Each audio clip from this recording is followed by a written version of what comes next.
আমি সম্মানিত হয়েছি তোমার উসিলায়,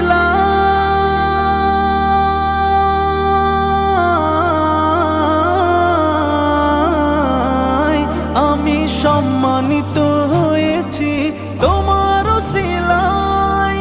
তাই তো আমি আল্লাহর পরে তোমার গুণ গাই, তোমার গুণ গাই, তোমার গুণ গাই। আমি গাইব গুণগান তোমার মোহাব্বত নিয়ে, আমি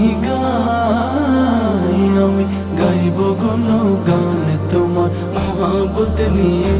আমি মরতে চাই তোমার প্রেমিক হয়ে, ইয়া রাসূলুল্লাহ ইয়া হাবিবাল্লাহ, ইয়া রাসূলুল্লাহ ইয়া হাবিবাল্লাহ। সকল নবীর চেয়ে